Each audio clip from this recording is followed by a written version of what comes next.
सदियों पुरानी बात है। ऊंचे ऊंचे पहाड़ों और सुनहरी गेहूं की फसलों से घिरे एक छोटे से इस्लामी गांव में लोग सादा लेकिन सुकून भरी जिंदगी गुजारते थे। मिट्टी के घर, संकरी गलियां, मस्जिद की मीनार से गूंजती अजान और सुबह सुबह खेतों की ओर जाते किसान उस गांव की पहचान थे। वहां दौलत कम थी, मगर लोगों के दिल अमीर थे। हर कोई एक दूसरे का दुख बांटता और खुशी में साथ खड़ा होता था। उसी गांव में एक औरत रहती थी जिसका नाम सलीमा था। गांव के लोग उसे उसकी खूबसूरती से नहीं बल्कि उसके अखलाक, सब्र और रहमदिली से जानते थे। कोई भूखा उसके दरवाजे से लौटता नहीं था। अगर किसी पड़ोसी के घर चूल्हा ठंडा होता तो सलीमा अपने घर का खाना बांट देती। अगर किसी बूढ़ी औरत के सिर पर पानी का मटका भारी हो जाता तो वह बिना कहे उसे घर तक पहुंचा देती। उसके चेहरे पर हर वक्त एक सुकून भरी मुस्कान रहती, जैसे उसने दुनिया की हर मुश्किल को अल्लाह पर छोड़ दिया हो। लेकिन हर नेक इंसान की तरह उसकी जिंदगी भी आसान नहीं थी। उसका शौहर हारिस गांव का किसान था। बाहर से देखने पर वह मेहनती और शरीफ लगता था। मस्जिद में पहली सफ में खड़ा होता, लोगों से मीठी बातें करता और हर किसी के सामने खुद को ईमानदार साबित करने की कोशिश करता। मगर उसके दिल के अंदर एक ऐसी आग जल रही थी जिसने उसकी इंसानियत को धीरे धीरे खत्म करना शुरू कर दिया था। वह आग थी लालच की। जब भी गांव में किसी अमीर व्यापारी का काफिला आता, हारिस देर तक उन्हें देखता रहता। सुनहरी काठी वाले अरबी घोड़े, कीमती कपड़े, सोने के सिक्कों से भरे संदूक, नौकर चाकर और लोगों का सम्मान। उसकी आंखों में जलन उतर आती। वह सोचता, मैं भी तो मेहनत करता हूं, फिर मेरे पास यह सब क्यों नहीं है। धीरे धीरे उसका शुक्र खत्म होने लगा और शिकायतें शुरू हो गईं। उसे अपनी छोटी सी झोपड़ी से नफरत होने लगी, अपनी सादी जिंदगी से नफरत होने लगी। यहां तक कि उसे अपनी सबसे बड़ी नेमत, अपनी वफादार बीवी सलीमा भी बोझ लगने लगी। एक शाम वह घर लौटा तो सलीमा ने हमेशा की तरह मुस्कुराकर दरवाजा खोला। आ जाइए साहब, आज मैंने आपकी पसंद की दाल और ताज़ी रोटियां बनाई हैं। वह आसमान की तरफ देखता रहा और फिर धीरे से बोला, गरीब आदमी की इज्जत भी गरीब होती है। अगर अमीर बनना है तो सीधा रास्ता छोड़ना पड़ेगा। यही वह लम्हा था जहां उसकी तबाही की शुरुआत हुई। अगले दिन गांव में एक बड़े व्यापारी का काफिला आया। ऊँटों पर लदे रेशमी कपड़े, मसाले, चांदी के बर्तन और सोने के सिक्कों से भरे संदूक देखकर पूरा गांव जमा हो गया। सलीमा ने मुस्कुराकर कहा, माशाअल्लाह, अल्लाह इन्हें और बरकत दे। लेकिन हारिस के होठों से निकला, एक दिन यह सब मेरा होगा। सलीमा ने हैरानी से उसकी तरफ देखा। साहब, इंसान को दूसरे की नेमत देखकर हसद नहीं करना चाहिए। अल्लाह हर किसी को उसकी हिकमत के मुताबिक देता है। हारिस ने झुंझलाकर जवाब दिया, बस करो अपने नसीहतें। सारी उम्र सब्र करते करते इंसान गरीब ही मर जाता है। सलीमा खामोश हो गई। उसने पहली बार अपने शौहर की आंखों में ऐसा अजनबीपन देखा था। कुछ दिनों बाद हारिस गांव के 3 बदनाम लफंगों से मिलने लगा। रात के अंधेरे में पुराने बरगद के नीचे उनकी महफिल सजती। हारिस ने चुपके से उनकी हथेलियों पर सोने के कुछ सिक्के रखे और धीमी आवाज में बोला, मुझे ऐसा काम चाहिए जिससे पूरे गांव की नजर मेरी बीवी पर शक करने लगे। तीनों ने हैरानी से पूछा, वो तो बहुत नेक औरत है, उसका क्या कसूर? हारिस मुस्कुराया, कसूर होना जरूरी नहीं, लोगों को सिर्फ कहानी चाहिए। उनकी आंखों में लालच चमक उठा। योजना बन गई। अगली शाम सलीमा हमेशा की तरह गांव के कुएं से पानी भरकर लौट रही थी। सूरज ढल रहा था। उसके सिर पर मिट्टी के 3 बड़े घड़े थे। तभी अचानक झाड़ियों के पीछे से वही 3 नकाबपोश लफंगे निकले। उन्होंने लाठियों से घड़ों पर वार कर दिया। तीनों घड़े जमीन पर गिरकर चकनाचूर हो गए। पानी धूल में बह गया। सलीमा घबरा गई, लेकिन उसने किसी से लड़ाई नहीं की। उसने बस आसमान की तरफ देखा और कहा, या अल्लाह, तू बेहतर हिकमत वाला है। लफंगे हंसते हुए भाग गए। दूर खड़ा हारिस यह सब देख रहा था। उसके चेहरे पर अजीब सी मुस्कान थी। रात को जब सलीमा घर पहुंची तो उसने पूरी बात बताई। हारिस ने गुस्से का नाटक किया। तुम इतनी लापरवाह कैसे हो सकती हो? पूरे गांव में मेरी बदनामी हो गई। सलीमा ने हैरानी से कहा। साहब, मैंने क्या गलती की? लेकिन हारिस सुनना ही नहीं चाहता था। अगली सुबह उसने पूरे गांव में कहना शुरू कर दिया, मेरी बीवी बहुत लापरवाह है, घर का सामान भी नहीं संभाल सकती। कुछ लोग उसकी बात मान गए, कुछ लोग चुप रहे, लेकिन बूढ़े हाजी अब्दुल करीम दूर खड़े सब कुछ देख रहे थे। उनकी उम्र 80 साल से ऊपर थी। उन्होंने पूरी जिंदगी इंसानों के चेहरे पढ़े थे। उन्होंने दिल ही दिल में कहा, मामला वैसा नहीं है जैसा दिखाई दे रहा है। कहीं न कहीं कोई बहुत बड़ा झूठ छिपा हुआ है। उधर सलीमा हर रात तहज्जुद में रो रो कर दुआ करती, या रब, अगर मैं सच पर हूं तो मुझे सब्र भी दे और सही वक्त पर मेरी बेगुनाही भी जाहिर कर दे। उसे नहीं मालूम था कि उसके सब्र का इम्तिहान अभी बस शुरू हुआ था। हारिस अब अपनी अगली और उससे भी खतरनाक चाल की तैयारी कर चुका था। सलीमा को इस बात का बिल्कुल अंदाजा नहीं था कि जिस इंसान को उसने अपनी पूरी दुनिया समझा वही उसके भरोसे को सीढ़ी बनाकर अपनी लालच की मंजिल तक पहुंचना चाहता है। अगली सुबह फजर की अजान के साथ ही सलीमा उठ गई। उसने हमेशा की तरह वुजू किया, नमाज पढ़ी और अल्लाह से अपने घर की सलामती की दुआ मांगी। उसके बाद वह रसोई में चली गई। ताज़ा आटा गूंधा, मिट्टी के तंदूर में रोटियां सेंकी और हारिस के लिए दूध और शहद का नाश्ता तैयार किया। हारिस बाहर आंगन में बैठा था, लेकिन आज उसके चेहरे पर अजीब सी बनावटी उदासी थी। सलीमा ने प्यार से पूछा, साहब, आज कुछ परेशान लग रहे हैं? हारिस ने गहरी सांस ली और बोला, तुमसे क्या छिपाऊं? इस साल फसल अच्छी नहीं हुई। ऊपर से व्यापारी अपना कर्ज मांग रहे हैं। अगर जल्दी पैसे न दिए तो हमारी जमीन भी हाथ से निकल जाएगी। सलीमा का चेहरा एकदम उतर गया। इतनी बड़ी बात आपने मुझे पहले क्यों नहीं बताई? हारिस ने नजरें झुका लीं। मैं नहीं चाहता था कि तुम परेशान हो। यह सुनकर सलीमा की आंखें भर आईं। उसने बिना एक पल सोचे अपने कमरे की ओर कदम बढ़ाए। कुछ देर बाद वह एक छोटी सी लकड़ी की संदूकची लेकर लौटी। यह वही संदूक थी जिसमें उसकी मां की दी हुई चूड़ियां, शादी का हार, चांदी की पायल और कई वर्षों की बचत रखी थी। उसने संदूक हारिस के सामने रख दी। साहब, अगर यह सब बेचने से आपका बोझ हल्का हो सकता है तो मुझे इन चीजों की कोई जरूरत नहीं। मेरा असली जेवर तो आपका साथ है। हारिस ने ऊपर से दुखी बनने की कोशिश की, मगर उसके दिल में खुशी की लहर दौड़ गई। उसने धीरे से संदूक खोली। सोने की चमक उसकी आंखों में उतर गई। उसने मन ही मन कहा, पहला शिकार तो आसानी से फंस गया। लेकिन होठों से निकला, अल्लाह तुम्हें इसका अजर दे सलीमा। सलीमा मुस्कुरा दी।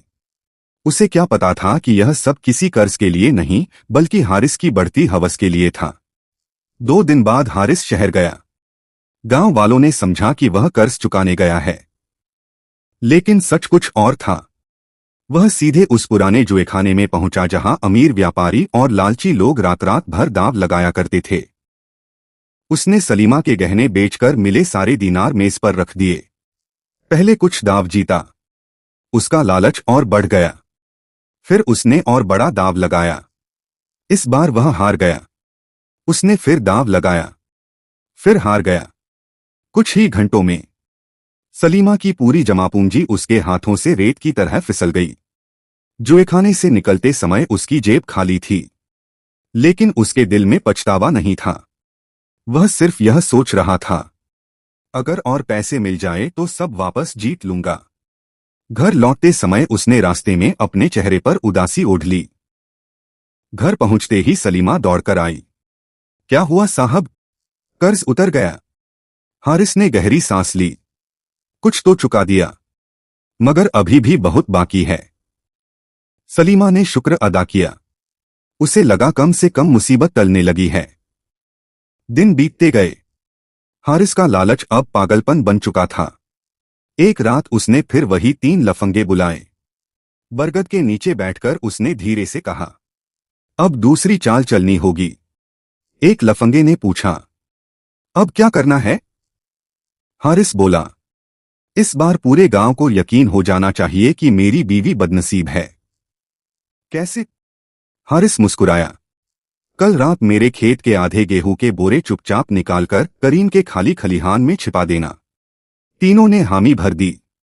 अगली सुबह हारिस पूरे गांव में चिल्लाता फिरा, लुट गया, मैं बर्बाद हो गया, किसी ने मेरे गेहूं के बोरे चुरा लिए। गांव वाले दौड़ पड़े, हर कोई उसकी मदद करने लगा। थोड़ी ही देर बाद किसी ने करीम के खलिहान में वही बोरे देख लिए। बेचारा करीम खुद हैरान रह गया। वह बार बार कहता रहा, मैंने चोरी नहीं की, अल्लाह गवाह है। लेकिन हारिस ऊंची आवाज में बोला, अगर चोरी नहीं की तो मेरे बोरे यहां कैसे आए? गांव में कानाफूसी शुरू हो गई। सलीमा चुपचाप सब देख रही थी। उसके दिल में पहली बार एक सवाल उठा, क्या यह सब सचमुच इत्तेफाक है या इसके पीछे कोई और बात है? उसने पहली बार अपने शौहर की आंखों में देखा। उसे वहां बेचैनी नहीं, बल्कि एक अजीब सी चालाकी दिखाई दी। उसका दिल कांप उठा, लेकिन उसने फिर भी कोई इल्जाम नहीं लगाया। उसने सिर्फ इतना कहा, या अल्लाह, अगर यह घर झूठ की नींद पर खड़ा हो रहा है तो इसे सच से रोशन कर देना। उसे नहीं मालूम था कि अल्लाह उसकी यह दुआ बहुत जल्द ऐसी जगह कबूल करने वाला था जहां पूरे गांव की किस्मत बदलने वाली थी। सलीमा की दुआ आसमान तक पहुंच चुकी थी। इंसान, फिर यह घर, यह जमीन और जो कुछ भी है सब मेरा होगा। लेकिन लालच कभी रुकता नहीं। जिस इंसान का ज़मीर मर जाए उसकी ख्वाहिशें भी कभी खत्म नहीं होती। अगली सुबह हारिस ने फिर एक नया नाटक शुरू किया। वह सिर पकड़कर बैठ गया। सलीमा घबरा गई। क्या हुआ साहब? हारिस ने दर्द भरी आवाज बनाई। शहर के साहूकार ने आखिरी मोहलत दी है। अगर 200 दीनार और नहीं दिए तो वह हमारी जमीन लिखवा लेगा। सलीमा का दिल बैठ गया। लेकिन अब तो हमारे पास कुछ भी नहीं बचा। हारिस ने जानबूझकर लंबी चुप्पी साध ली। फिर बोला, एक रास्ता है। क्या? तुम्हारे अब्बा की छोड़ी हुई छोटी सी बाग वाली जमीन। यह सुनते ही सलीमा सन्न रह गई। वह जमीन उसके वालिद की आखिरी निशानी थी। बचपन की यादें, मां बाप की दुआएं, सब उसी जमीन से जुड़ी थीं। उसकी आंखें भर आईं। हारिस ने झूठी नरमी से कहा, मैं तुम्हें मजबूर नहीं कर रहा, लेकिन अगर घर बचाना है तो कुर्बानी देनी होगी। सलीमा ने सिर झुका लिया। कुछ देर बाद उसने धीमी आवाज में कहा, अगर मेरे मां बाप की निशानी बेचने से हमारा घर बच सकता है तो मुझे मंजूर है। हारिस ने मन ही मन मुस्कुराकर कहा, तुम्हारी यही सादगी तुम्हारी सबसे बड़ी कमजोरी है। 2 दिन बाद वह जमीन भी बिक गई। 200 दीनार हारिस के हाथ में आ गए। लेकिन वह साहूकार के पास नहीं गया, सीधे शहर के उसी जुएखाने में पहुंचा। इस बार उसने पहले से भी बड़ा दांव लगाया। कुछ देर तक किस्मत उसका साथ देती रही। वह लगातार जीतता गया। उसके सामने सोने के सिक्कों का ढेर लग गया। उसका घमंड और बढ़ गया। उसने सोचा, आज मैं अमीर बनकर ही लौटूंगा। फिर उसने लालच में आकर एक ही दाव में सारी रकम लगा दी। पासे घूमे, सांसें थम गईं, और अगले ही पल सब कुछ खत्म हो गया। एक पल में उसके सामने रखा सोना किसी और की झोली में चला गया। हारिस पत्थर की तरह खड़ा रह गया। जुएखाने का मालिक हंसते हुए बोला, जो लालच में सब कुछ लगाता है अक्सर खाली हाथ लौटता है। हारिस गुस्से से कांप उठा। लेकिन अब बहुत देर हो चुकी थी। रात गहरी हो चुकी थी। वह घर पहुंचा। सलीमा दरवाजे पर उसका इंतजार कर रही थी। उसने मुस्कुराकर पूछा, साहब, अब तो सारी परेशानी खत्म हो गई होगी? हारिस ने उसकी तरफ देखा। एक पल के लिए उसके दिल में शर्म पैदा हुई, लेकिन अगले ही पल उसके अंदर का लालच फिर जाग उठा। उसने झूठ बोल दिया, हाँ, बस कुछ छोटी मोटी रकम बाकी है। सलीमा ने सुकून की सांस ली। उसे नहीं पता था कि उसके मां बाप की आखिरी निशानी भी अब हमेशा के लिए जा चुकी है। उधर वही 3 लफंगे जिन्हें हारिस ने अपने झूठ में शामिल किया था, अब आपस में लड़ने लगे थे। उनमें सबसे छोटा नौजवान था नसीम। उसकी उम्र मुश्किल से 20 साल रही होगी। रात को जब वह घर पहुंचा तो उसकी बूढ़ी मां ने पूछा, बेटा, आजकल तेरे हाथ में इतने पैसे कहां से आने लगे? नसीम खामोश रहा। मां ने फिर पूछा, कहीं किसी बेगुनाह का हक तो नहीं मारा? इतना सुनते ही नसीम की आंखों से आंसू निकल पड़े। उसने सारी सच्चाई अपनी मां को बता दी।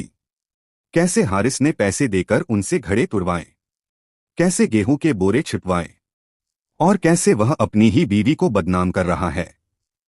बूढ़ी मां यह सुनकर कांप उठी।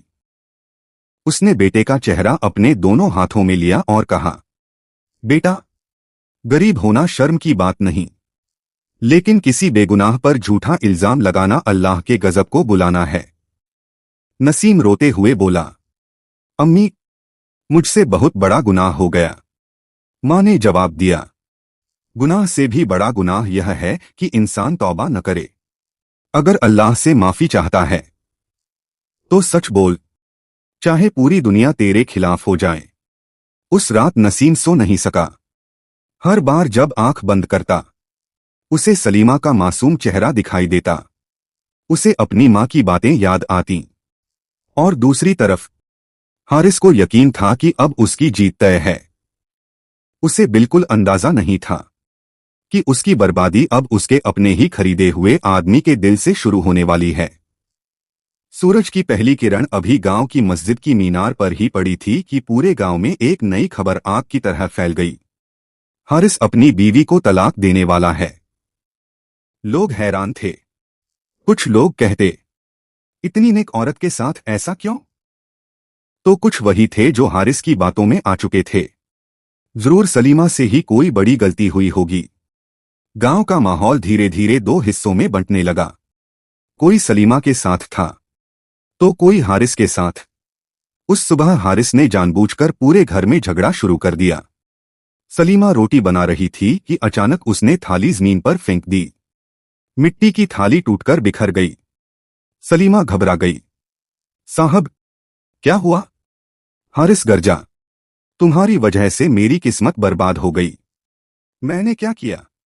तुम मनहूस हो। जिस दिन से इस घर में आई हो बरकत उठ गई। सलीमा की आंखों में आंसू भर आए। अल्लाह गवाह है, मैंने हमेशा आपका साथ दिया है।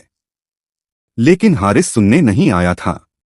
वह तो पहले से तय की हुई कहानी निभा रहा था। उसने घर के बाहर निकलकर ऊंची आवाज में चिल्लाना शुरू कर दिया, लोगों, मेरी मदद करो। यह औरत मेरा कहना नहीं मानती, घर का नुकसान करती है। मेरी इज्जत खत्म कर दी इसने। कुछ ही देर में पूरा मोहल्ला जमा हो गया। सलीमा चुपचाप दरवाजे पर खड़ी रही।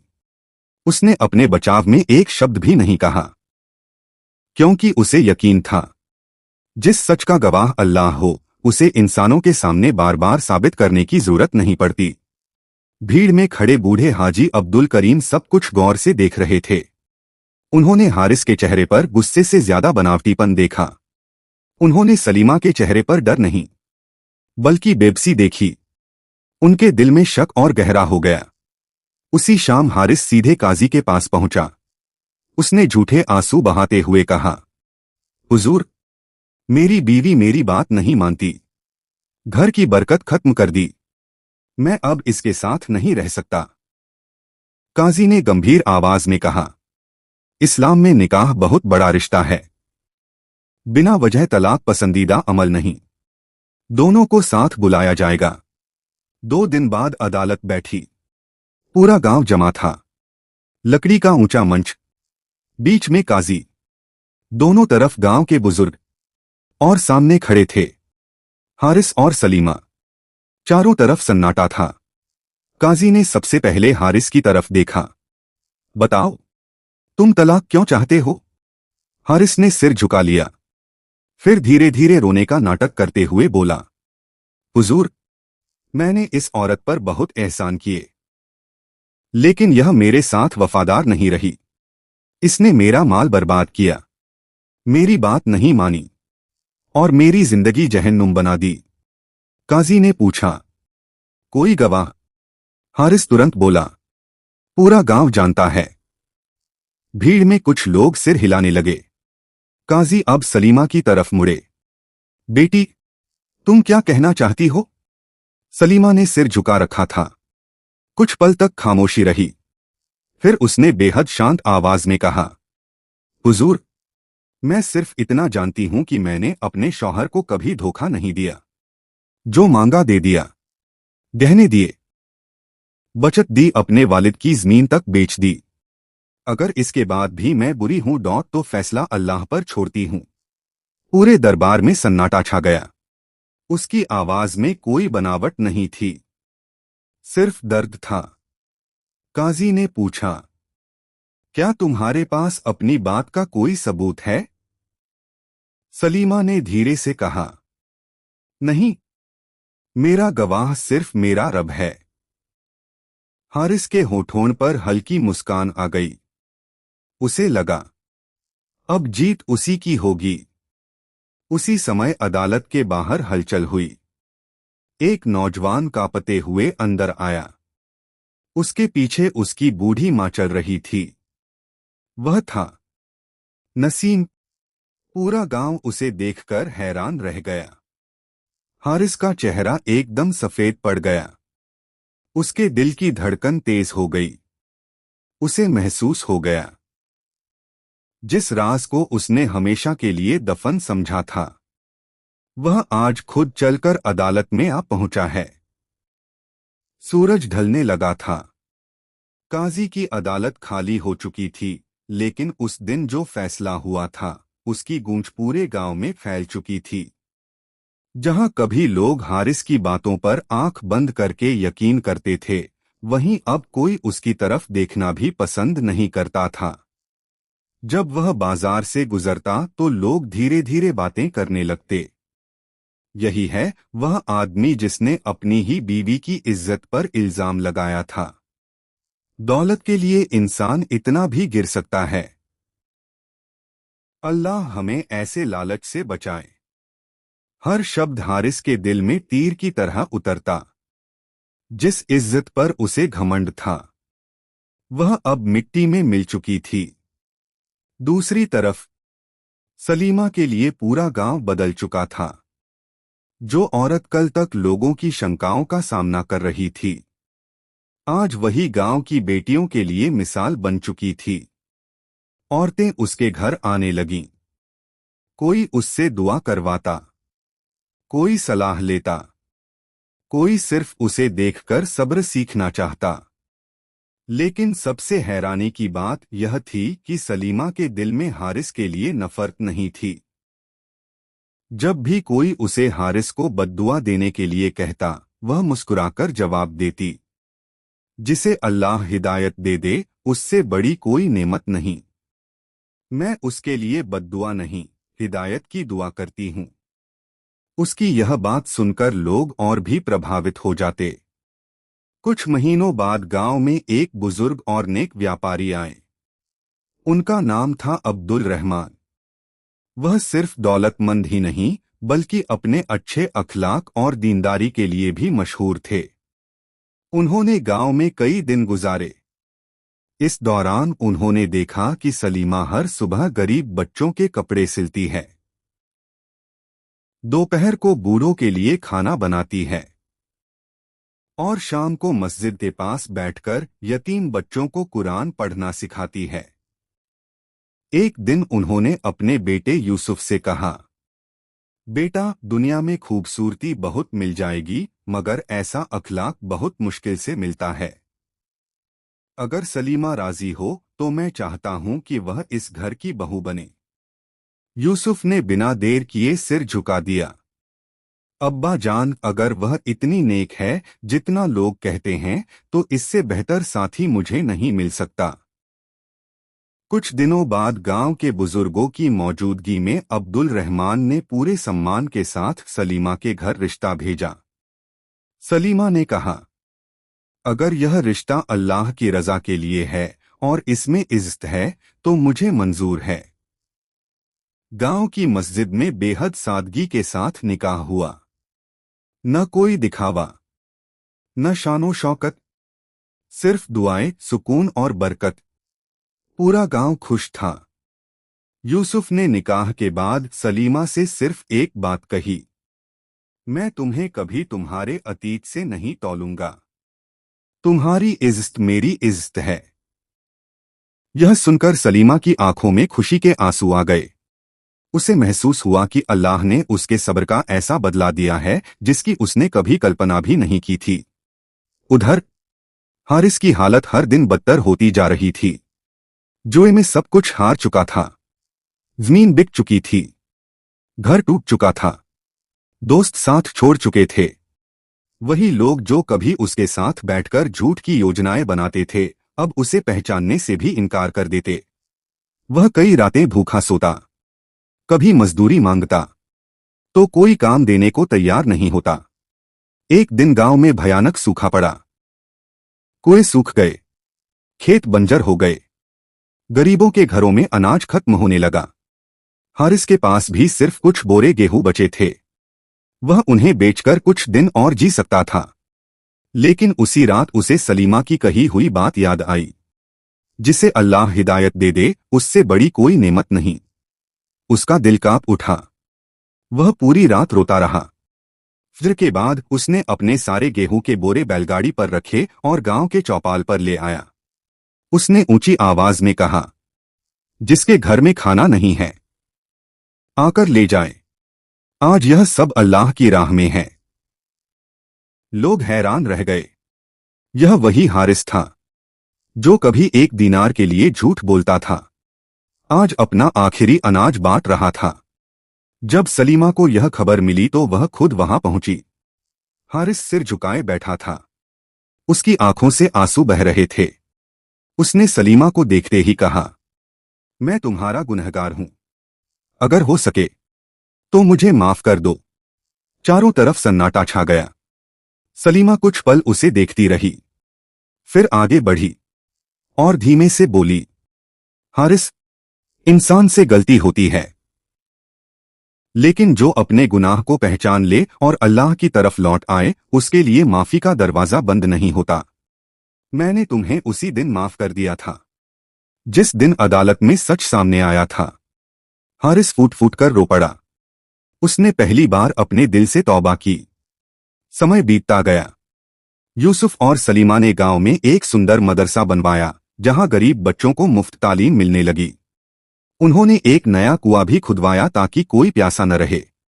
हर जुमे को गरीबों में खाना बांटा जाता।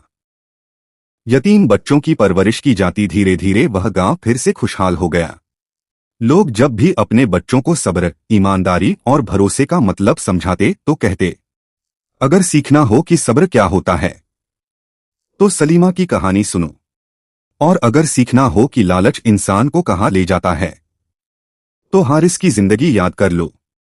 कहानी का संदेश, दोस्तों याद रखिए, झूठ कुछ समय के लिए सच पर पर्दा डाल सकता है, लेकिन उसे हमेशा के लिए छिपा नहीं सकता।